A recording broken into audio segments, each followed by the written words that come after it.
Welcome back to Simply Minis, guys. We got another episode of some mini culture here for you. We are going to install KX65 brakes on a full mod suspension. So that would be inverted forks. If you have Marzocchi forks, that's what these are, and that's what this is going to pertain to is KLX110. Zokes is what they call them, but their real name is Marzocchi.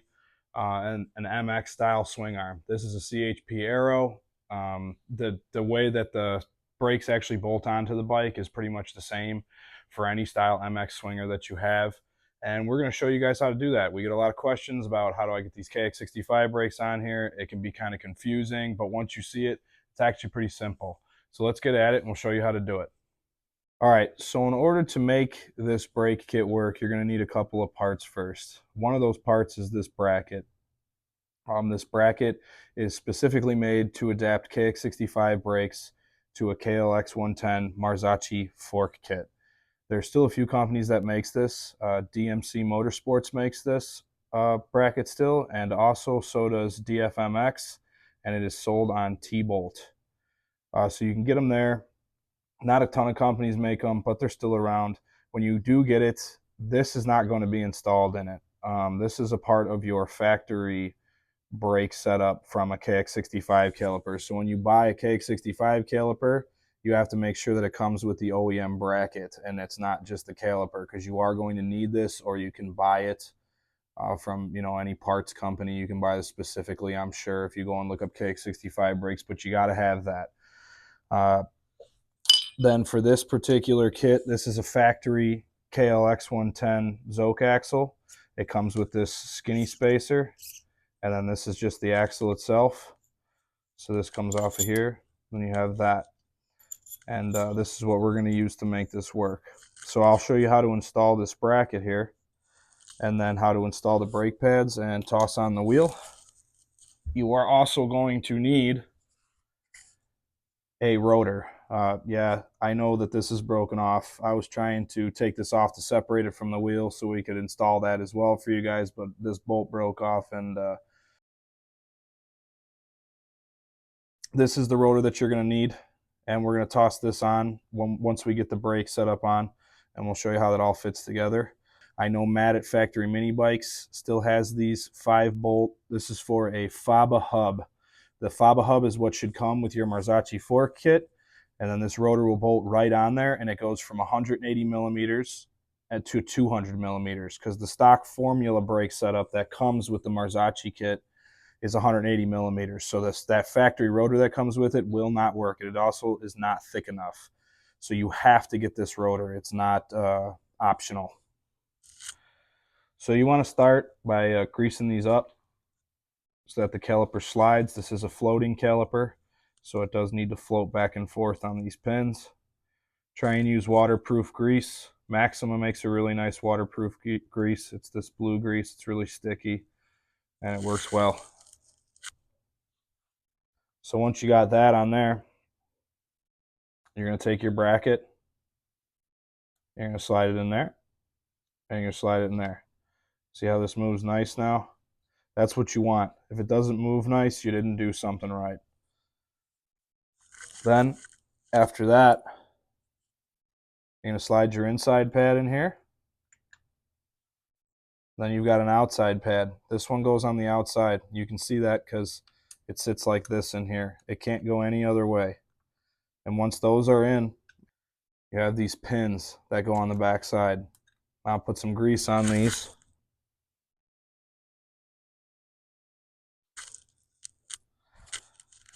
Toss this right in here.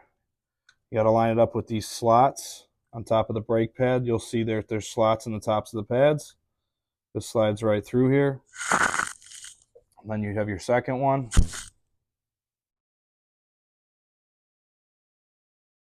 Grease that up.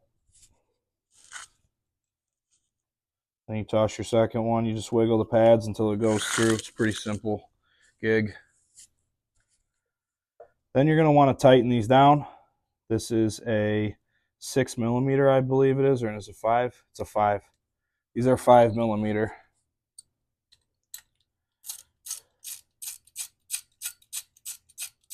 Get them kind of bottomed out. They take a while to get in there.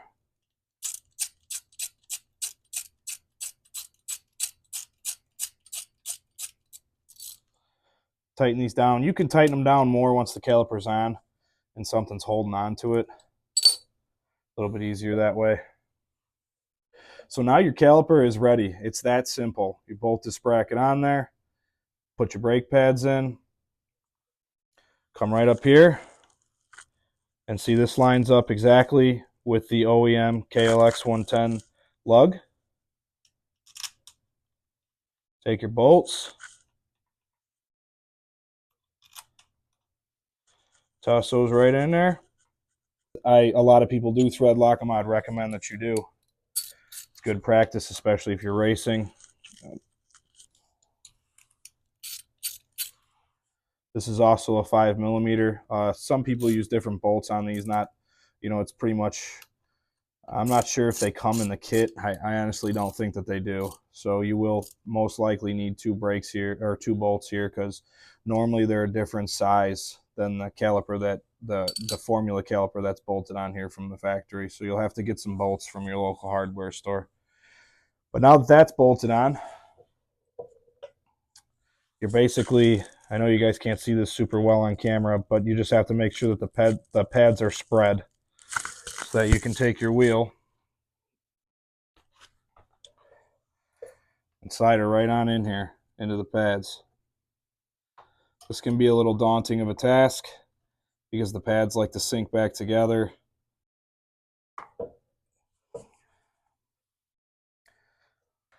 So then you have your axle and your spacer here. That's just the way that these kits come. This spacer is going to go on caliper side, but basically you're going to slide your axle in until you get it over to that side.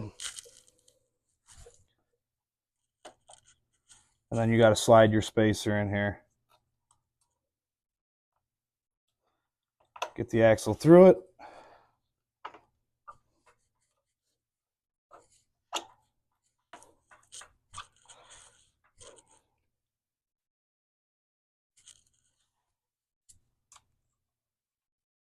Put your axle nut on. And boom, that is how you get a KX65 caliper to work on a FABA OEM hub that comes with this kit, and the adapted rotor and the adapter for the caliper. That's all you got to do. And then obviously the brake line is ran up to a KX65 Master on the handlebars, and that all works together really well. And these brakes they're awesome. I mean, you can pretty much, you could wipe yourself out. They're so strong. So that'll be a big difference between this and the formula brake setup that comes with these. The formula brake setup that comes with these is a non-floating caliper, and it's garbage. It is weak, and it does not work very well. So this is probably one of the best upgrades for these four kits that you can get. Obviously, you're going to want to tighten down your axle and then retighten down your front lugs here to make sure that the axle doesn't spin. And that's your whole front brake setup right there. So the last hub we showed you how to fit was the FABA hub that comes with the Marzocchi 4 kit. This is a KX65 hub. This is an OEM KX65 hub. A lot of people want to know, can I fit a KX65 hub with the KLX110 Marzocchi axle? You can. So basically, this spacer that comes with it, you got to ditch that. No more of that. Then you're going to need a OEM front KX65 spacer. This comes on an OEM KX65 hub. So when you buy a hub, this should most likely come with it, especially if you're buying used. That is going to go rotor side. I don't have a rotor on here right now. You are going to need the oversized KX65 rotor from Gaffer. It's 200 millimeters. So it's the same thing as like buying the other rotor. That's for a FABA hub conversion. They do make a KX65 oversized rotor that's 200 millimeters that works for this. So basically on this side, you're going to run no spacer. So this is just OEM, no spacer. this is now going to become your spacer on that side. So slide your wheel in here. You're going to see that that's butted right up against the lug down there. Slide your axle in here. It's a little bit more difficult from the side, but I want you guys to be able to see. So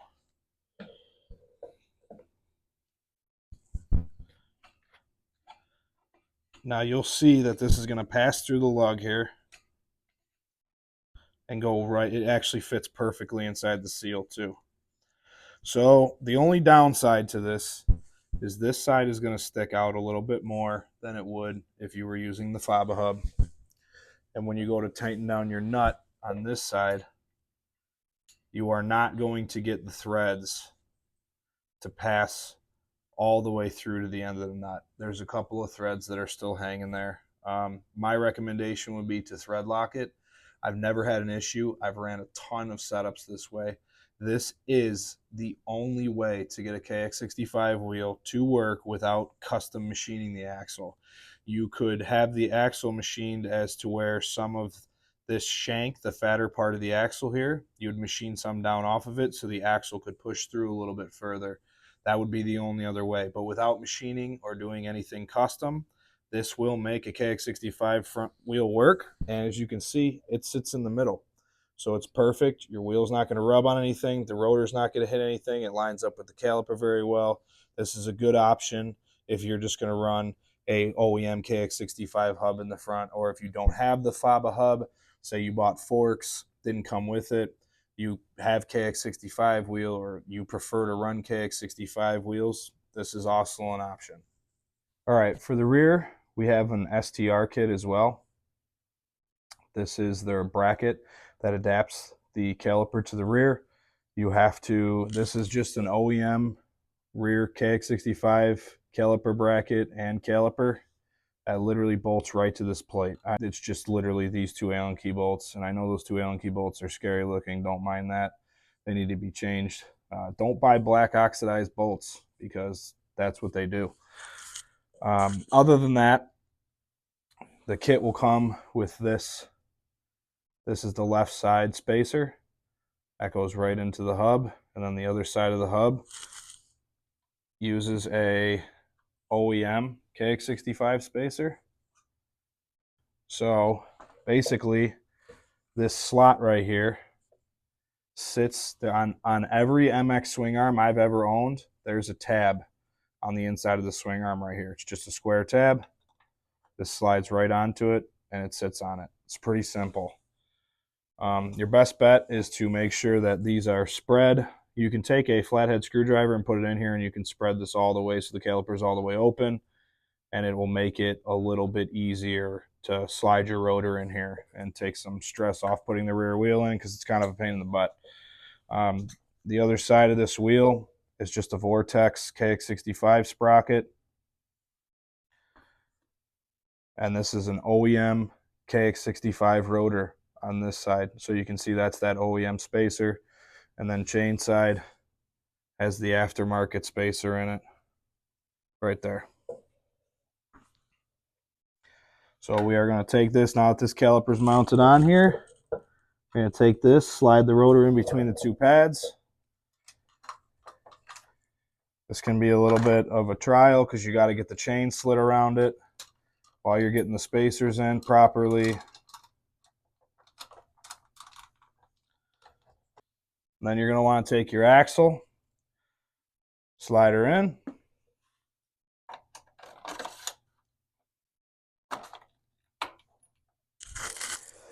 Where are we at?